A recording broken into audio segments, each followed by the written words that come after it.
dear beloved, Boss Mike Cervera. Ay, grabe mga kababayan, ang dami ng tao. O, lakihan ko para maniwala kayo. Dolores Lopez, thank you naman ha. Tatanggalin ko lang ha. Tatanggalin ko lang. Wait lang. Ito na. Ito na. Grabe. Daming tao mga kababayan. Ayan po ang nangyaring rally sa Bulacan. Opo dinagsya po ng mga libo-libong tao ang dumalo dyan. Oo.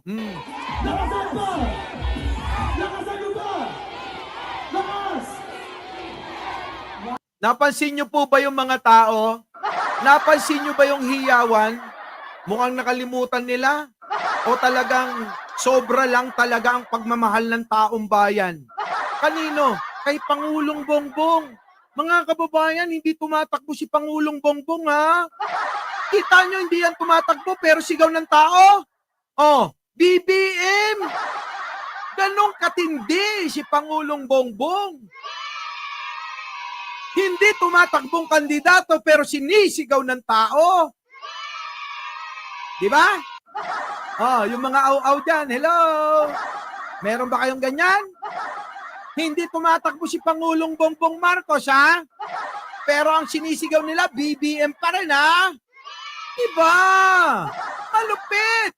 O, kita mo, 4,000 na tayo pero wala pang 2,000 yung naglalike, Ibig sabihin ba, yung mga nanonood dito, maka Duterte? Hindi ako naniniwala. Di ba, Don Kings? Shout out mo naman sila, Eds Jr., Iyakan sila. Iyak talaga rito. Kita nyo.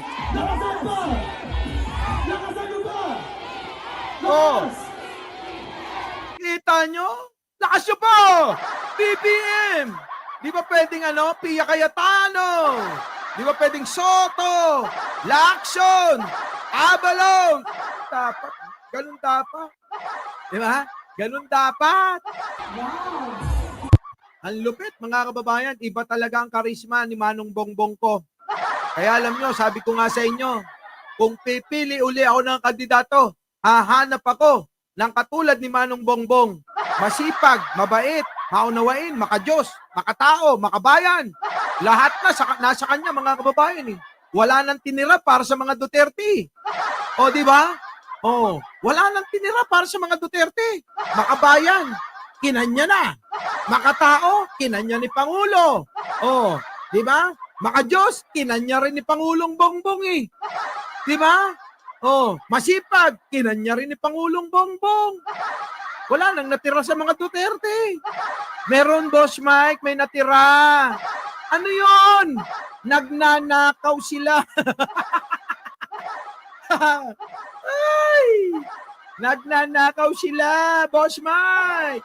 Kaya nga ngayon, mga kababayan, iimbestigahan mga kababayan, si Sara. Tuloy.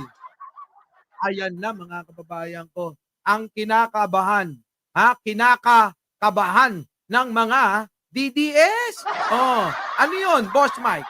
Posibleng ipatawag si dating Department of Education Secretary at Vice President Sara Duterte sa pagdinig ng Kamara kaugnay na nabulgar na irregularidad o ghost students sa implementasyon ng Senior High School Voucher Program. Sa panayam ng DZXLR in Manila kay House Assistant Majority Leader at ako Bicol Party List Representative Jel Bungalon, taong 2023 pa kasi natuklasan naturang anomalya at ang Vice Presidente pa noon ang kalihim ng DepEd. Aniya layo ng isasagawang investigasyon ng House Committee on Basic Education and Culture and on Good Government and Public Accountability. Nalamin kung saan napunta ang nasa 50 million pesos na pondo. Nako po, yan na naman mga kababayan. Yan ang sinasabi ko sa inyo. Yung mga Duterte, natira na lang sa kanila yung pagnanakaw. Si Pangulong Bongbong, lahat na yata ng katangian ng isang Pangulo, nasa kanya na yan. Di ba? Pero itong mga Duterte, kita nyo naman, kaliwat kanan, meron silang ninanakaw dyan. Ito yung issue ng ghost student.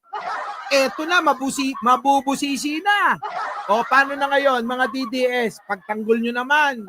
Kaya nga sabi ko sa ating sa ating fan na si Libayan, baka naman total abogado naman 'yan, baka gusto mong mag-pro bono sa kanya. Para hindi mabawasan ang ninakaw niya, 'di ba? Pwede 'yun si Libayan mag-abogado. Oo. Mag-abogado ka. Sayang naman si Attorney Claire nandun na. Nandun na lagi na naming nakikita at lagi nyo na ring nakikita. Di ba? Sabi nga ni Attorney Claire ako ang nakikita, ako ang nasisisi. Di ba? Yan ngayon ang papel ni Attorney Claire. Siya lagi ngayon ang nakikita, hindi na si Pangulong Bongbong. Tama po ba? Na-divert ang atensyon ng ng mga mangmang na mga DDS. Hindi na kay Pangulong Bongbong ang atensyon. Pumunta na kay Attorney Claire Castro yon. Pero tandaan ninyo, yung katangian ni Pangulong Bongbong, hindi kasi pala sagot yon. Pero ngayon, eto na, dumating na ang ang Miriam Santiago 2.0. Paano kayo ngayon mananalo? Di ba? Hindi kayo mananalo. Paligsahan kasi to ng diskarte, talino, at syempre, bilis kung paano sumagot at mag-isip. Kayo kung ganyan, putik na yan, paano kayo paniniwalaan ng tao? Simpleng eksplanasyon, hindi nyo ma-deliver yun. Di ba? Patay kayo rito. Mga kababayan, patay sila rito. Tara. Alam mo na magkita na lang tayo sa Japan. Total, nararamdaman ko doon ka magtatago no? Kasi di ba sa Amerika ayaw mo ron? Kaya sa Japan ka na lang, maraming po-proteksyon. Po-proteksyon yung mga kababayan nating mga nauto nila na mula sa Davao. Pero yung mga taong galing ng Norte, Visayas, ay wag mo nang asahan. Yun lang yung mga taga Mindanao. Yun, asahan mo yun, okay lang. Tuloy. Sangkot sa naturang irregularidad ang umano'y siyam na paralan sa bansa. Kita nyo? Ibig sabihin mga kababayan, kinausap yung eskwelahan, ganito diskarte dyan. Diniskarte ni Sara to. Kakausapin ko yung eskwelahan. Sasabihin ko, kunyari nag-enroll dyan. Tapos wala naman. Kunyari magbibigay naman yung eskwelahan. Nang kunyari may nagtapos na pangalan. Tapos ano mangyayari? Kwarta na yan! Ang sasabihin ng eskwelahan, magkano Korean? Ganon mga kababayan ng diskarte nila. Tapos sasabihin ni Sara, syempre meron ka pero mas malaki ang akin dyan. Syempre, Sara Duterte yan. Buwakaw sa pera. Alam nga naman mas maliit sa kanya. Di ba? Tama, di ba? Kung lalabas po in the course of the investigation that if there is a need to invite, malamang sa malamang baka imbitahin din. Of course, we have to observe due process here. No? Huwag na, due process Kahit naman sabihin yung due process yan, wala. Kahit idaan nyo pa yan dyan, wala. Hindi naman niniwala yan. Kasi, syempre, pag guilty ka, mga kababayan, alam mo na agad yan. Diba? Nandyan ba si Ken Garcia? Subscribe nyo yan, mga kababayan, syempre, gano'n. Alam nyo naman yan Halimbawa nyo sa sarili nyo yan. Di po ba pagka nagkakasala kayo sa asawa ninyo, sa jowa ninyo, di ba? Aamin ba kayo? Siyempre, kagad-kagad mauuna yung pagtatantrums nyo. Para sabihin, kayo ang tama. Ng sino maniniwala? Yung mga mangmang at tanga. Ganun yun di ba? Kapag kayo inunahan ng pagtatantrums ni Sara, dahil alam niya may kasalanan siya, dahil alam niya talagang kinulimbat niya, mga kababayan, dyan na naman papasok yung mga DDS tulad ni Libayan, di ba? Totoo yan! Papasok sila at ipagtatanggol na naman. Di ba?